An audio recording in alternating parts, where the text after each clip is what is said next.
welcome to the DFS pregame show here on RotoGrinders. I'm Jordan Cooper, a.k.a. Blender at Blender HD. If you want to follow me on Twitter. And it's Monday, February 27th.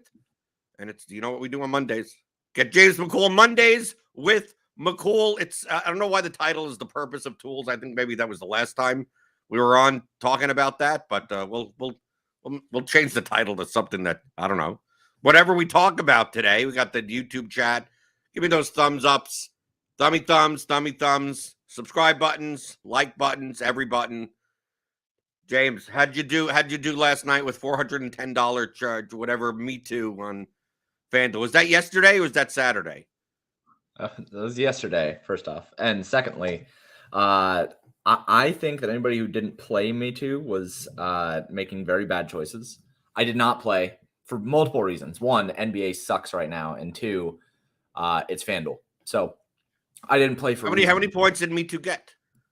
I don't think he scored very much. I think he had 6 points, 3 rebounds. So like, was that like 11 points or something like that? He only played $410 for $410. So the way that you had to play that, because he was only center eligible, right? He was only center eligible, and that did introduce a wrinkle because we had the Rudy Gobert news that we were waiting on, right? So really, your options last night were playing Me Too, which I think he should have done, or playing Naz Reid. Obviously, Naz Reid puts up like 60 fantasy points or dukes the slate. But I think that when you have a literal free square like that, I mean, any projection system, if you were to optimize, if you were to do anything but Me Too, I think that it was like 3 or 4 points below the optimal with Me Too. So how would you have approached it? Did you play last night? Well, no, I don't play NBA DFS anymore. No, I mean, I hear you. I'm just asking your thoughts. Well, I mean, was he in the winning lineup? No. I don't know. Probably not. But remember, probably not. Remember, it's not about players; it's about lineups, right? No, so, you're absolutely what was the own? To me, the main question is how owned was he? He was only 29% owned. Oh, he's only 29% owned. Really? I was amazed. That's how soft FanDuel really is, where a guy could be $400 and only be in NBA and only be 29% owned. I thought that he should have been at least like Naz Reid was way higher owned. And what was Naz Reid's price? Hold on, I'm going $411. So what? Because Naz Reid must have been projected extremely well also for his price. Yeah. Right. He's probably what, like 5K or something? Okay. So last night we're looking at Naz Reid was 5,200 on FanDuel. Okay. And he probably projected for a media. He probably projected for like 8x, right? He projected, I think, I didn't reset for RotoGrinders after the news of those guys being out, but he projected for 21 with both those guys in. I imagine he projected for 34. I had him project for 35. Okay, that says about 7x, yeah, something like that. Okay. But Me Too, fantasy points, I think, on RotoGrinders. And that's 12 free fantasy points, right? Like, but it's still the opportunity cost of a roster slot. You got 9 slots in your roster. Yeah, the fact that he was a center was a big piece of this. If he was like a small forward, matter if he was it wouldn't matter anyway. But whenever you get in those spots, it's like his median outcome is fine for the price, but for GPPs, like you could build lineups, like you said, you took out Me Too and you put in someone else, and it's 3 or 4 points lower. Like you could still play those lineups if they're lower owned. And you're dropping in projection, you could still. So it's not, to me, it's not a matter of do you play him or not. It's just there are lineups with him that are plus EV, and there are lineups without him that are plus EV. But at 29% owned in that spot, I'd probably be more likely to have him in more lineups than in less ones. But you told me he was 85% owned, and I'd be more likely to try to play other lineups that could probabilistically have better ceilings. But from a cash game perspective, you're probably just doing stars and scrubs on FanDuel, playing Me Too, with whatever projection you had at 400. I mean, and then you're good. But I mean, for GPPs, also realize combinatorically once you put a $410 center in, like it leads you to a lot of the same spots in the other 8 spots in your lineup. Your problem, you're able to get everyone you want, but everyone else is also able to get whoever you want. Yeah, the other wrinkle here is that we ended up also having Draymond Green out for Golden State. So what we ended up with was Damian Lillard as like the best play on the slate at his price, and he nuked. It's 71 He real. He put up 71 real points, right? Yeah, 71 real points. Just nuked the slate. But you did play both Lillard and Jokic and DiVincenzo and like all of the value, and it didn't cause you any issues, right? So I think one at 29% owned, he was drastically underowned in my opinion, just because he has shown that he does have 18 plus fantasy point upside. He averages a fantasy point per minute. He had 15 minutes in 2 games ago. They went in double OT, which is why he had 24, but a median expectation of 15 minutes, 15 fantasy points. It was going to be really hard to find something that was within the median expectation of those optimal lineups. You absolutely could, but at 29% owned, he was drastically underowned. Yeah, but you're focusing on median expectation. Like for median expectation. Well, I mean, I'm focusing on if you were building out in a way that for small field GPPs, I absolutely think he should have been drastically higher owned. And for large field GPPs, I think he should have been at least 50% owned. I just think 29% is too low for his medians, and ceiling was, I mean, a ceiling of 20 fantasy points at free is like that's going to make up so much, man. But people are going to be results oriented, of course, right? Yeah, we got people I don't recognize in the chat right now that because he only got 12 fantasy points, that obviously that was someone at FanDuel, but fat fingered whatever, forgot an extra 0 at 4,100, and it was done on purpose. It was rigged, right? They called it in to make sure that Me Too wouldn't do well, right? Yeah, I saw somebody saying on Twitter the other day that like the players are in on it when Little Johnny has a 3-leg parlay. And it's always one guy that doesn't get there. Right. It was. I saw that. It's like, so someone had like all 3 players from the Blazers to like get like 24 points or something like that, but Lillard hogged the ball and got all the points. It's like, so they obviously had a conversation beforehand. So some of these things, I have to think some of these are sarcastic. Yeah, I mean, I always want to say people can't be this stupid, but I'm proven wrong pretty frequently. And it just, I don't know. Players are never in on it, man. No player is going to jeopardize their own game and like their own career. Just that's so you know how much these players get paid. That's so silly. Right. I mean, yeah. The people, especially like Damian Lillard. Right. It's like when people like these are people that have 8-figure contracts, right?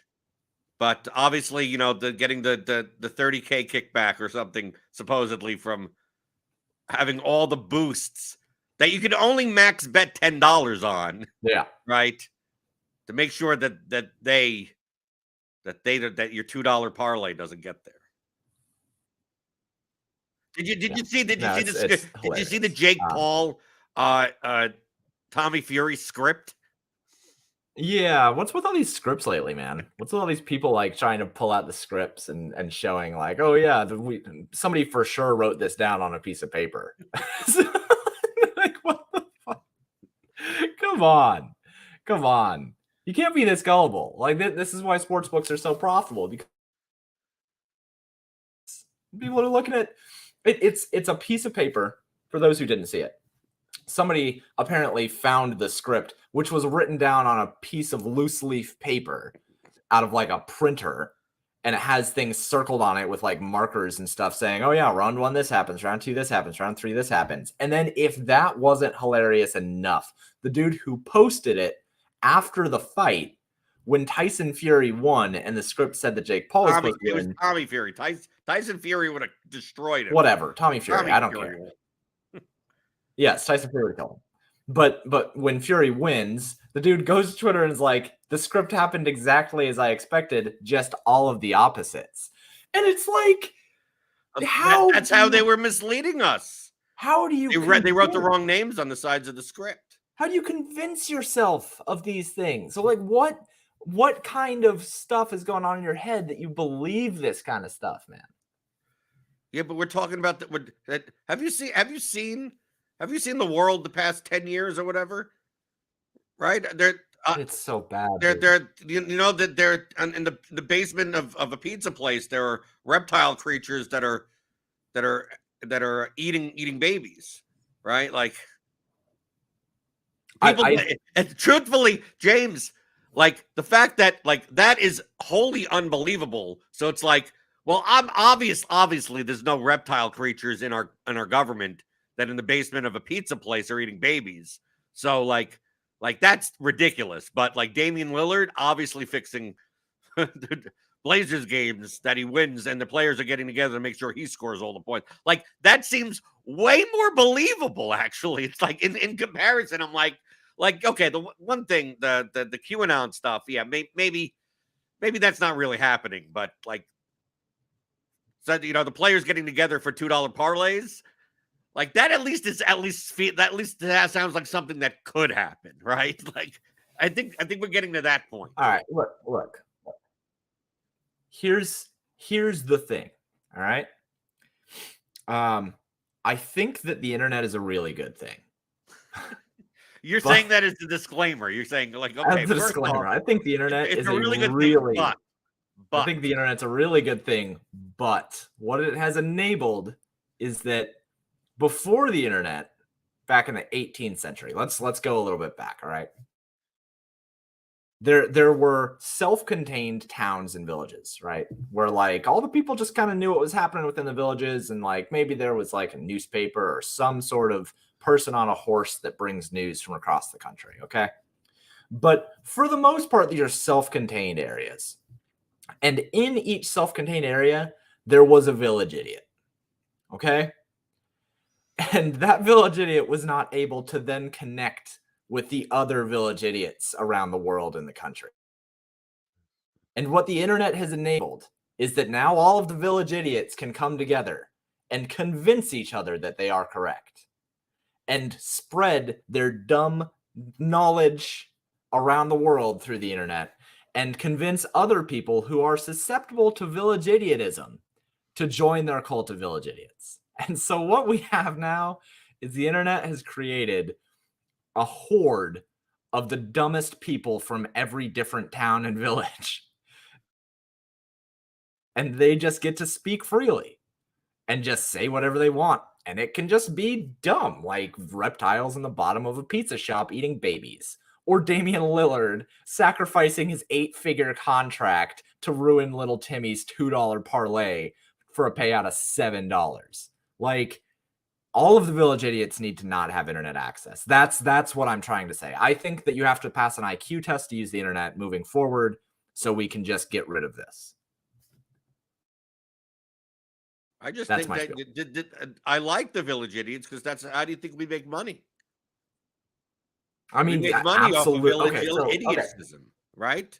All right. So the only internet access that village idiots can have is to FanDuel and DraftKings.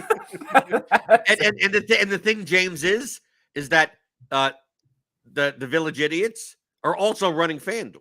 I know this. God, the village idiots all came together through their little cohorts and started FanDuel, and that's what we have. And somehow they have a 51% market cap of gambling in the United States. Well, that's mostly the sports. That's the sports book, though. Sure, whatever. Yeah, the sports book. Oh, also, we didn't hit on today.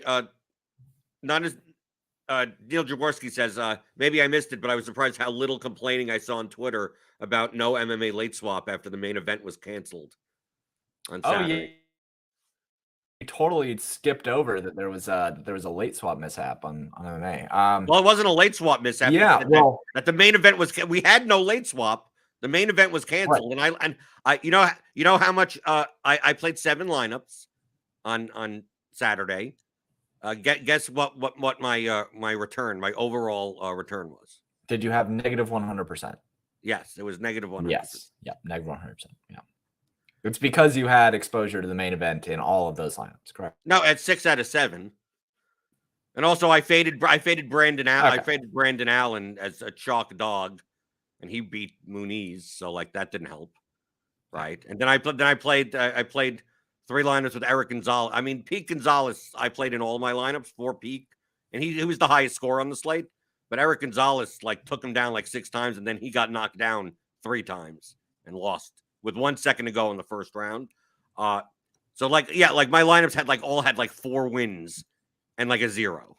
And on what then becomes a 10-fight card with the main event, you can't even cash with that. You need 5 wins in order to even cash at that point. Yeah. So, but I'm not. Of course, I'm not on Twitter. Oh my God, you got to get talking to these late swap the slappies. Slappies. Slappies. What's the point? What is the point? These are people that do not fundamentally understand the mathematics of games.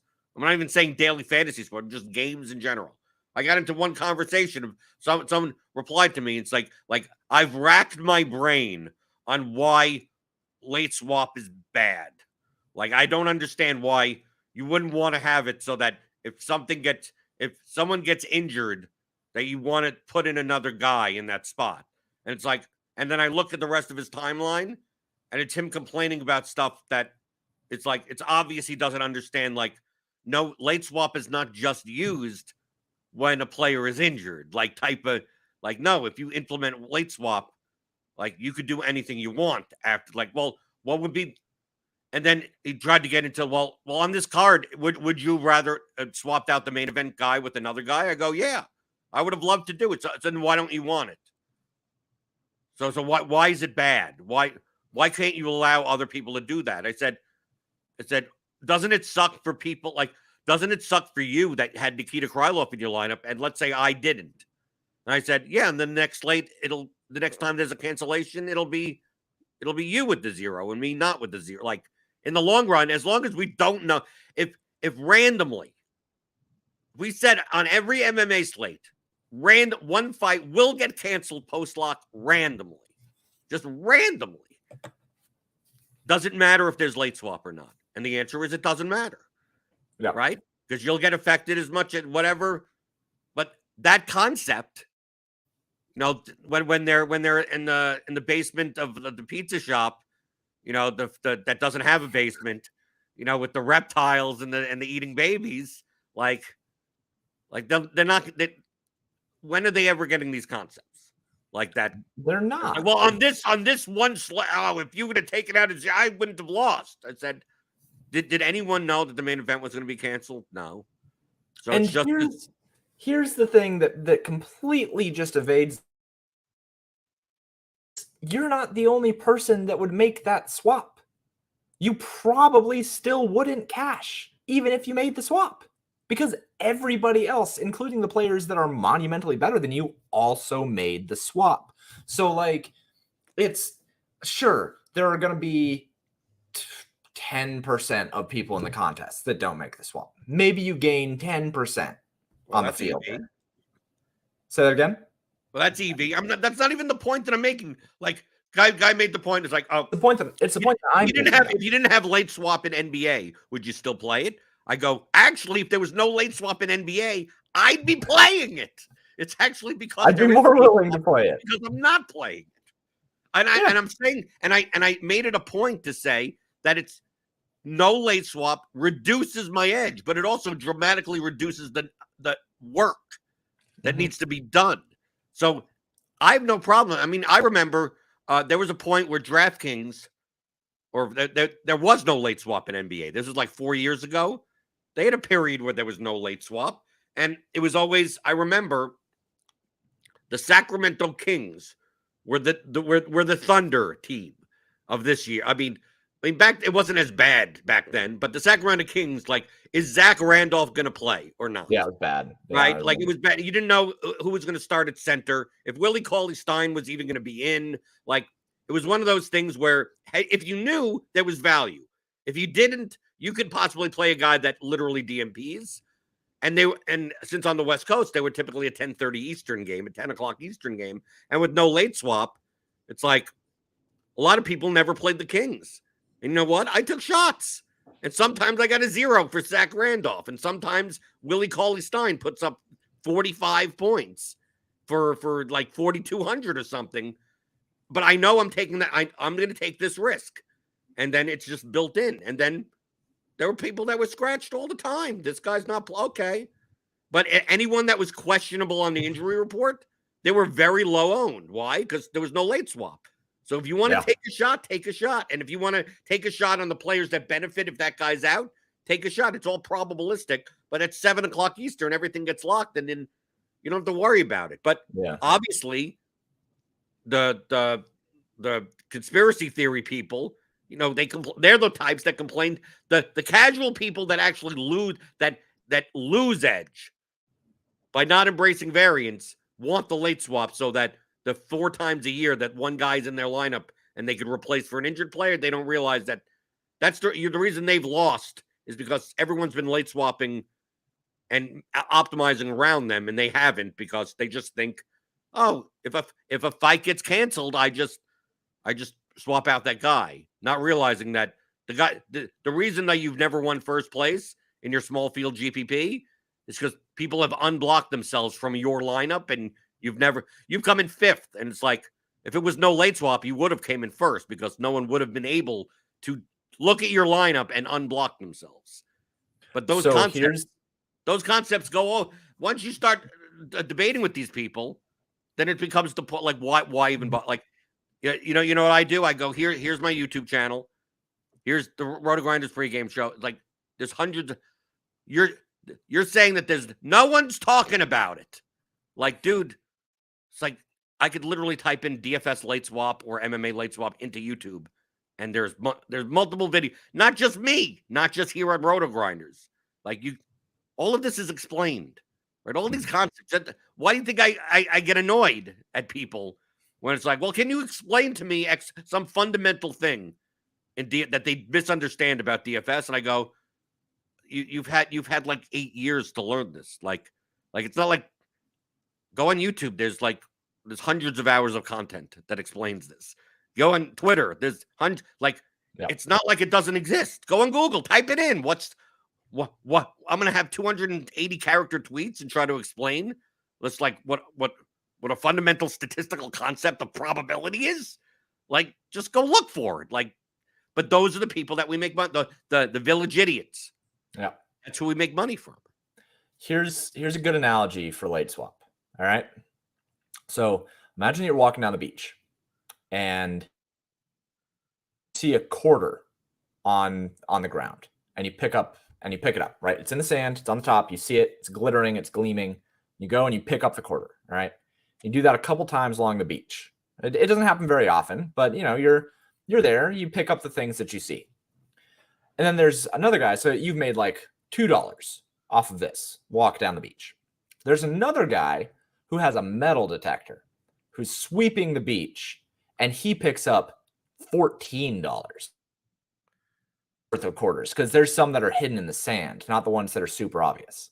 That's late swap. The casuals are the ones that are just picking up the quarters that they see on top of the sand, and the players who are actually utilizing late swap correctly are the ones sweeping with a metal detector and picking up all the extra EV that is not completely shallow.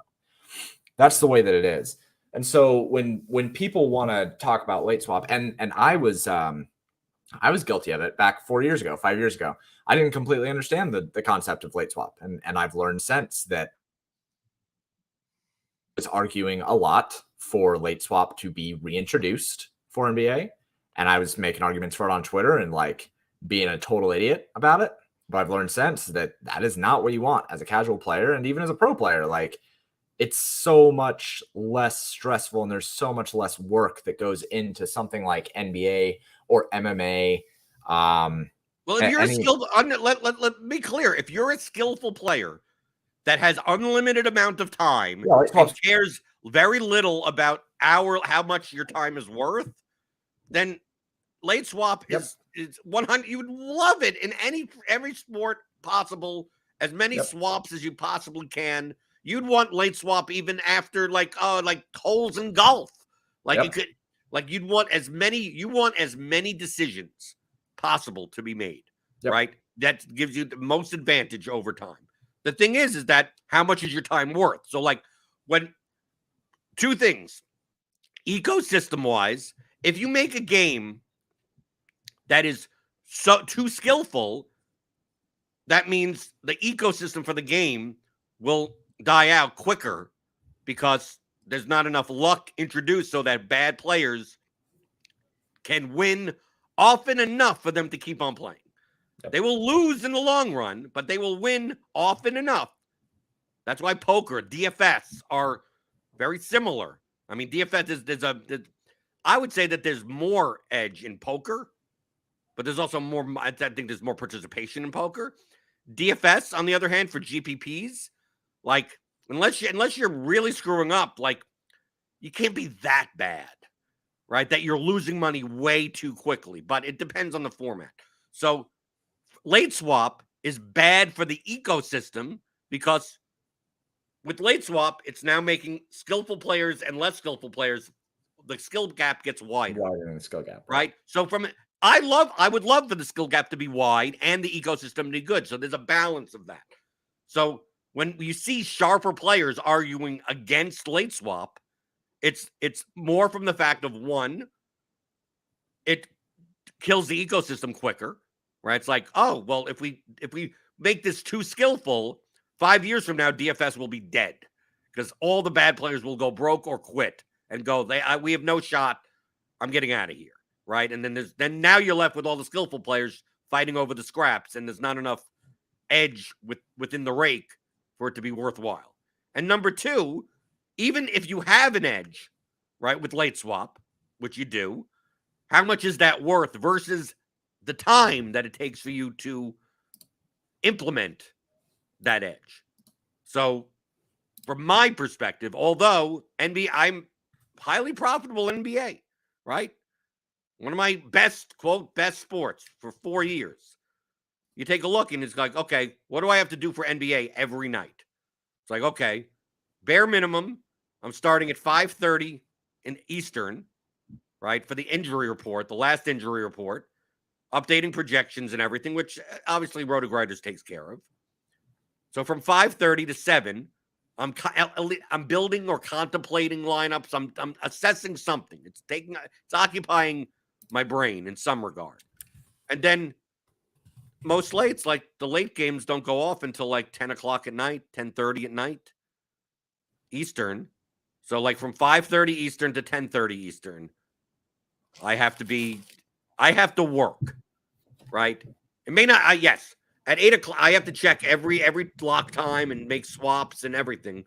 So that's like 5 hours of work every slate for the most part, on average. So I'm like, how much is that edge worth? That I want to work 5 hours a day, that I can't do something else that makes up for that. And I decided that, like, 5 hours, I think, dude, I think I make more money playing poker in 5 hours than I do NBA DFS. So hence why choosing that. Prop bets. If I didn't play poker, I'd be like, okay, I'd focus more on prop bets so I don't have to worry about late swapping lineups. It's like once I got the props in, they're in. I don't have to do anything. Yes, I will still have to monitor stuff. It's still going to be work, but it won't be as much work as late swap in NBA DFS. So there's a lot of sharp players that are like, we would have an edge with no late swap, right? It's still a game of probabilities. It'd be less of an edge, but it still would be an edge.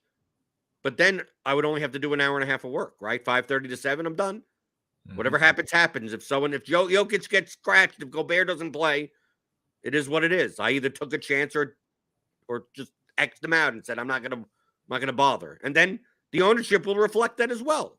Yep. And people will adjust to that, and there will be an edge there. But that's the main reason. So, like, yes, late swap is skillful, but it's also how much are you actually getting from it versus the time that you put in. And James, I'm assuming that you're working all day as it is with all your models and everything. Do you now want to work? I mean, how long are you? You're only one person. What, 12-hour days for no reason? Yeah, man. I can't. When I have to go back upstairs to my computer after I try to shut things down at 7:30 p.m. Eastern. Because, like, if there's a scratch in a late game and I have to come back upstairs after running overnights and, like, interrupt my dinner with my kid and everything like that after working a 10-hour day, right? Just full tilt. It's the worst. And that's one of the reasons why I don't. I like playing NBA when I am already playing of things, right? So, like, during the NFL season, I like playing NBA because I'm already still at my computer all the time. But after NFL season is over, when it's basically like NBA and NHL and overnights and like PGA, weekend sports, I'm not at my computer all the time. I maybe work 5 to 6 hours a day right now. So I'm not automatically at my computer, and I might as well be making more money while I'm at my computer by playing NBA DFS by, getting more volume down or whatever. So at this point in the season, yeah, it's incredibly, it is not worth my time to be sitting here and making late swaps at 8 p.m. On a Tuesday night or whatever, waiting for news on the Sacramento Kings or the Lakers if Anthony Davis is going to play. Like, I will find better time. I will build a model.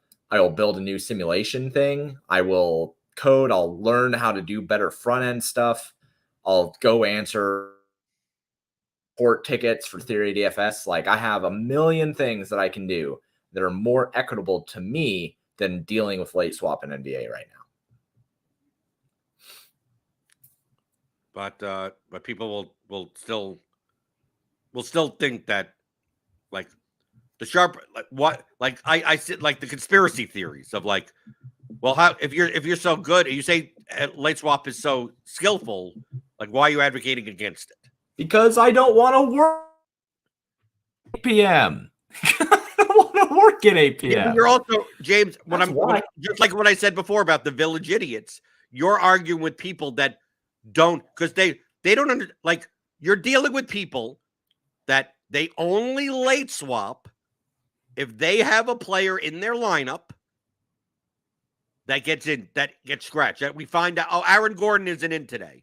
And then their thought process is only this. Aaron Gordon isn't going to, oh, here's the news coming out. Aaron Gordon isn't in. So they use a flow chart, right? They have a little flow chart in their head, their village idiot head, right? The flow chart says, is Aaron Gordon in my lineup? If the answer is no, they don't do anything. They're okay. What do I care that Aaron Gordon is out? If the answer is yes, then they go to the next thing of, who do I replace him with at the same price in that spot? Like, they're not even switching out the other players in their line. They're just like, oh, Aaron Gordon's out. I'm going to switch to whatever the next price guy that is in the remaining games, just so I don't get a zero. And then they're submitting, and that's it, right? They have no concept. I mean, obviously the people watching this show obviously do. There's the basic concept of, like, even if the guy is out, how does that benefit other people that you could play on his team that are now underpriced because his usage is gone? Like, that's the simple fact of the matter is. But these also are these are people that don't even think in terms of what happens if there's no injuries at all and the starting lineup is switched.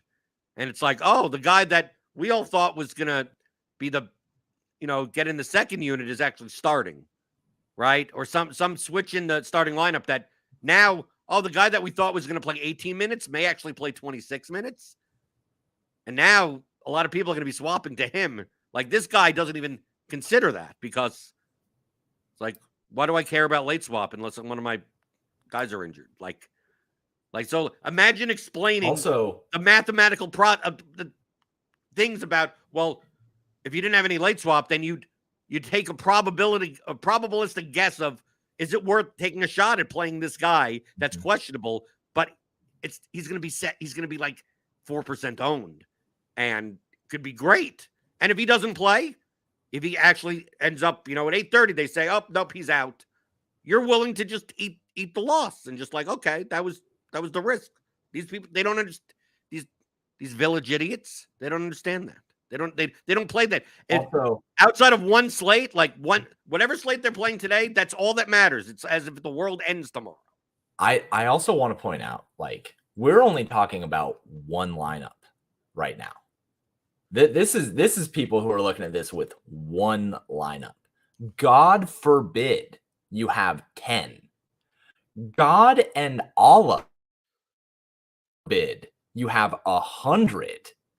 And you have to be making these equitable swaps. Like, no, but the village idiots don't play. The village idiots don't play 150 lineups. Remember, the village idiots play one lineup. No, and the absolutely. village idiots think that the only reason why the good players win is because they play 150 lineups. And yeah, if that guy could afford to play 150 lineups, they'd be raking in all the money. I think that every single person who says that people are only winning for 150 lineups should be absolutely locked down to their computer, completely handcuffed to their seat, and forced that I will pay you to put 150 lineups into the 10-cent contest. I will sponsor you, but you have to do it.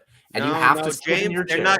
They never do it. They're too busy in the basement of the pizza shop with the reptiles and the eating babies. Right. No, but we can arrange this. I can take I can have a computer inserted into the basement of this pizza shop for them. I can do this. All right. We're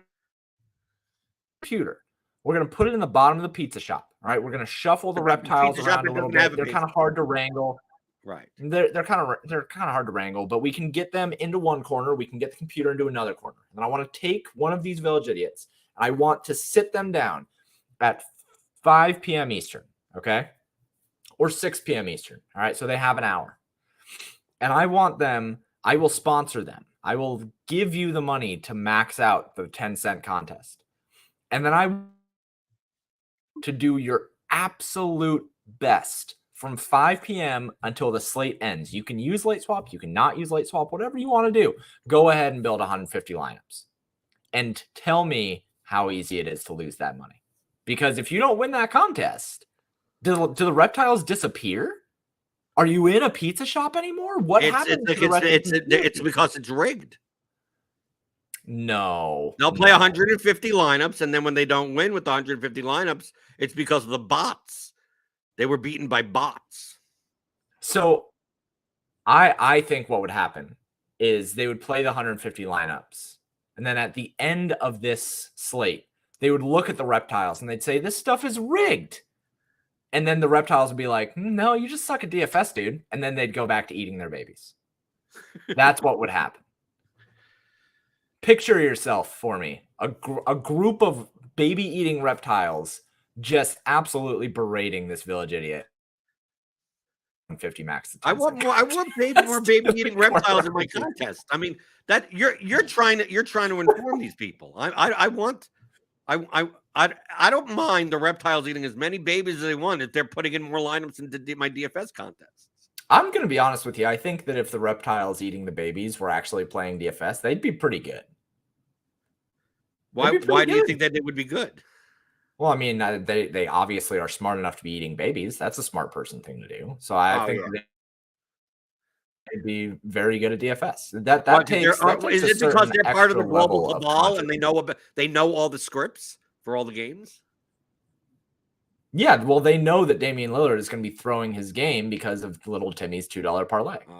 These reptiles know. They're part of it. Of course, those are the people that faded the main event in MMA over the weekend, right? They knew it. They knew that the script was in already. Split the top prize 14 ways and made 6 on their -7% EV lineups, or however much EV they were supposed to gain on that. But yeah, anyway, the moral of the story here is you don't actually want late swap. And anybody the two things, if you take two things from anything that you can glean from Jordan and I ranting about nothing for the last 45 minutes, has been you don't want late swap, and using 150 lineups is hard. That's it. That's all. Steve has the title of Reptiles and Pizza Shop Basements. Now the title should be The Village Idiot. I don't want the YouTube title to be anything about QAnon stuff, because then unless that's good, that's good for search. Do we want those people coming? No, that's bad. That's bad. I think I'm pretty sure that actually cuts it down in the algorithm. Right. I guess I don't know. Maybe we should. People come in. People come here. They'll go Theory of Daily Fantasy Sports. 15-hour audio masterclass, so you can pick up a theoryofdfs.com. Fake news. Fake. This is all BS, right? We should rename it Theory of.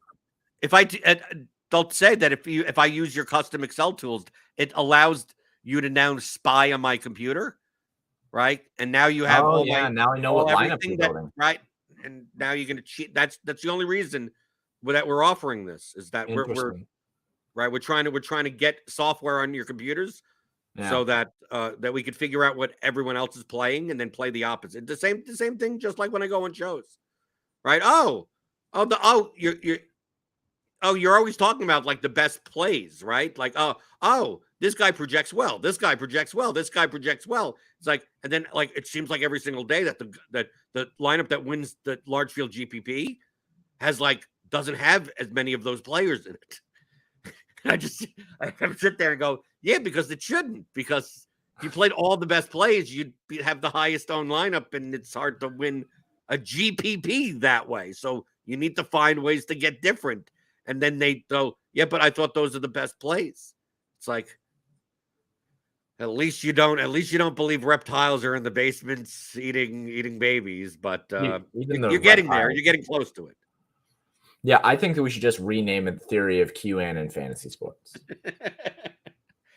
Nerdy Tenors in chat got to run the pizza shop reptile sims. Nerdy Tenor needs to. Maybe we have to create a sim on like how many village idiots. Like, does it matter? Like, basically, how many babies get eaten? Like, we have to project the amount of babies that are eaten in the basements. You know how many idiots does it take to screw a light bulb? How many village idiots does it take to eat a baby?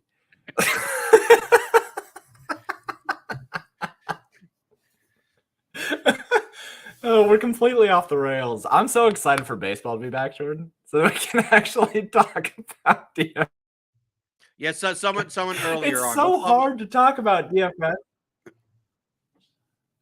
Next week, next Monday, James, Injustice 360 has a question, because we're kind of out of time. We'll talk about the effect of the new MLB rules on, like, does that matter as far as projection is concerned? We'll talk about that next week. Don't give your thoughts or whatever. But did you see the pitch clocks? Yeah. Did you see the game that went into extra innings because the guy struck out by having a hitter violation? Yeah. Are you for that or against? Are you for all of this or against all of this? So I think pitch clock's a good thing. I think that overall, like, it will increase sets of urgency, and I think that that's good for a couple things. I think it'll be better for pitchers. First off, I think it'll be really good for pitchers because once they kind of get like into the groove of it, it's going to make more sense for them to be able to push the pace and understand that they are the offensive engine, push and have first move advantage. But I think that clock should probably not exist in the ninth inning in OT.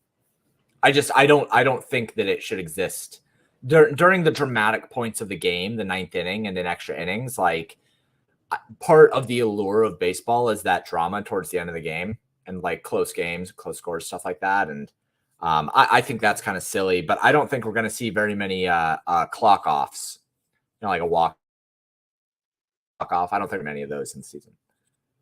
Well, my attitude with the end of the game thing is that I think the rules should be enforced the same way, regardless of what it is. I mean, the same thing in NBA, where apparently fouls are called differently the last like 5 minutes of a game.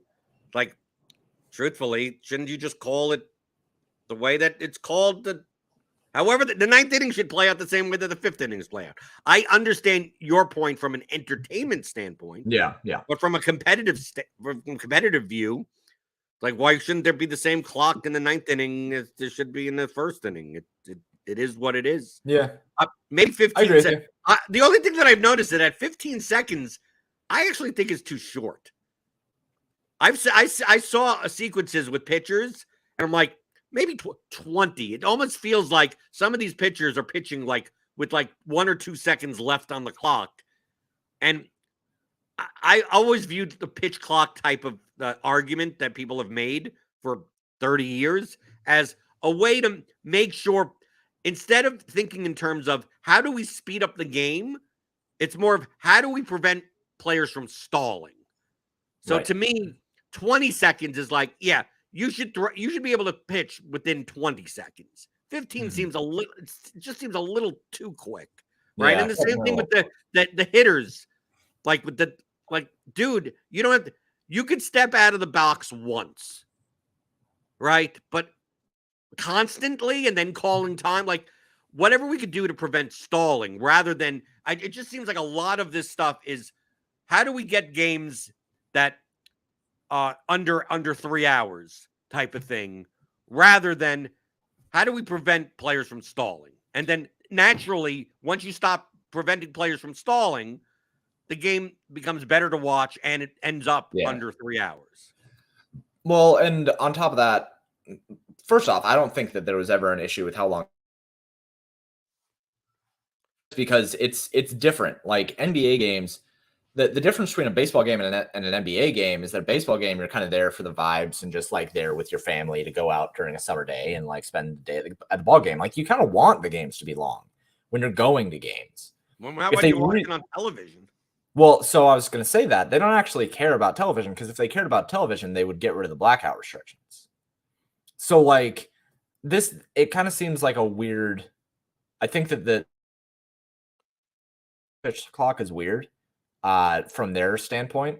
I do understand that they want to make the game shorter, but I agree with you that what it is understanding that pitchers should be dictating the pace of play more.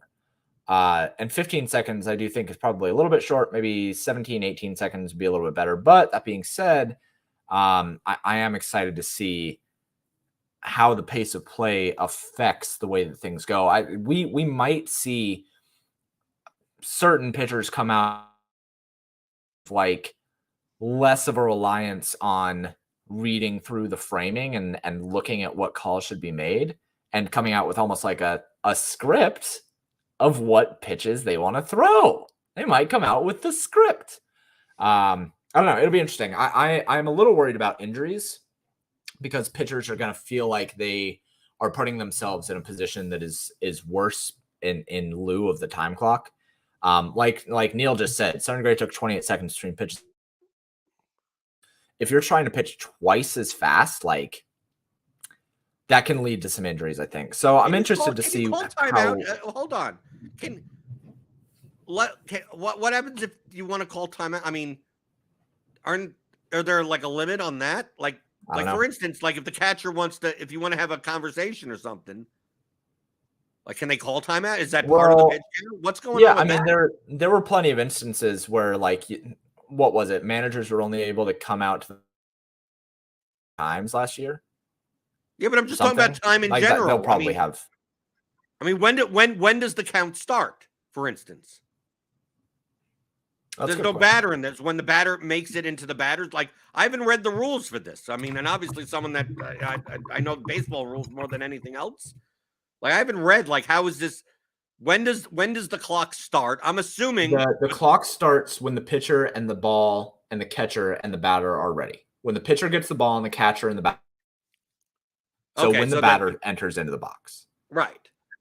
But when is it you're ready? Because let's say you're not even on the rubber yet. Can you just call timeout and spend 3 minutes doing nothing? I mean, that you could before. I mean, like that's what I'm saying. Like it seems like these things are being implemented to speed up the game and not prevent stalling, because there's obviously there's going to be some loophole that's going to allow the pitcher to come off the mound if they wanted to to stop the clock or extend the time because they're not ready yet, right? So now instead of coming off after hitting the rubber, maybe they never touch the rubber. Maybe they don't even get into their set position until they know what pitch they're going to pitch or whatever. And then they go. And next thing you know, Sonny Gray, the time in between pitches becomes 28 seconds again because it's only 14 seconds. It's only 15 on the clock, but 13. He's figured out a way where based on the rules, it's like, well, I'm never going to be set. Right. I'm only going to be set. So that's interesting. It's interesting that it actually starts when the batter gets in the box, because while pitchers are going to be able to kind of dictate how quickly things move along once it is in their court, batters who are quicker into the batter's box might be able to push pitchers a little bit faster than they want to go. But the pitcher's not ready. So let's say here's the first pitch. No. When the pitcher gets and the catcher and the batter are ready, it doesn't have to do with the pitcher. If the pitcher has the ball and the batter is in the box, that's when the clock starts. No matter where the pitcher or the catcher is. No matter where the pitcher is, the catcher has to be ready. The catcher and the hitter have to be ready. So how do you determine the catcher being ready? Can the catcher just fake not be ready and just stand up and stand to the side? Maybe. I don't know. But you understand what I'm saying? Let's say the pitcher throws a pitch, and obviously when they follow through and they come off the mound, the catcher throws the ball back to them. The pitcher is off the mound now with the ball. The pitcher's technically not ready. He's not. No, but it doesn't matter if the pitcher is ready. It matters if the catcher and the hitter are ready. So the catcher just doesn't crouch down until the pitcher is ready. That's why it's like these rules. Like it's never going to work without, like, the people are going to find a way around this. It seems like it's on the catcher. So another is empty. Pitchers will have 15 seconds from the time the catcher returns the ball to them to begin their motion to throw. So it seems like it's on the catcher ultimately to begin the pitch clock. So the catcher could hold on to the ball, and the pitch clock will never. So they could actually make it so that the catcher could hold on to the, obviously not with men on base. Yeah. Right. Hold on to the ball. Get ready. Right. Wait for the batter. Still have the ball in his hand. And then let's say, how about the catcher catches the ball? So the catcher catches the ball, doesn't throw it back to the pitcher, and the catcher just runs to the mound for a conversation. Or that's when they decide on the next pitch, and then they throw the ball. So the pitcher and then he gives the ball back to the pitcher. We'll see. It's interesting. I think it's a good change. I think it'll be interesting for the pace of play. And obviously, like, anything that gives pitchers more advantages is going to be fun for watching. Oh, you think this gives pitchers more advantage? I think it gives hitters more advantages. No, because in every sport, in basically every single competitive sport where it's one person versus another in a contained interaction, first move advantage always wins out in the long run. And pitchers ultimately always have first move. Pitchers just don't utilize it as much as they should. You see guys like Scherzer or this Ben Joyce dude who came up from Tennessee, who are really ready and do not let hitters stall and sit there and like get ready. That first move advantage is so big in every single sport, that offensive first move, that I think that anything that allows pitchers to dictate the pace and exploit the first move is going to give them a larger advantage. How about with reptiles eating babies? I believe that the reptiles have the first move, depending on how old the baby is. Oh, okay. Is that part of your projection model? If this is like a 7-month-old baby, then the reptiles for sure have first move advantage. 7-month-old babies don't move much. But if this is like a 1.5-year-old that's learning how to run, you might lose out a couple times on first move advantage. That baby might get to the stairs before you can take a chomp. Are there stairs for this basement? The basement doesn't exist. That's the whole point. The basement doesn't exist. No, but hypothetically, if the basement exists. Well, if the basement exists, that means the reptiles exist and the babies exist. Right. But are there stairs? I would hope so. That's a basement. Well, yeah, but nobody's going down there. It's just reptiles and babies. Yeah, but that's when they meet up. No, that's where they live. Why would they meet? No, that's there? where they meet up. You don't know. You haven't watched the documentaries on the Pizzagate theories? Well, obviously not. Sometimes I like watching and seeing like the insane conspiracy theories that people believe that that are even less believable than the people that make $100 million screwing you over on $2 parlays. Yeah. Oh well. James, you're at paydirt_DFS on Twitter, and I am. And we'll talk more once we're actually into March, right? Because we're still this is the last Monday of February.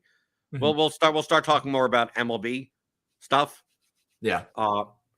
Do some MLB primers, some projection stuff for MLB, how we view them in general, because there's a lot more statistics in MLB than there are in other sports.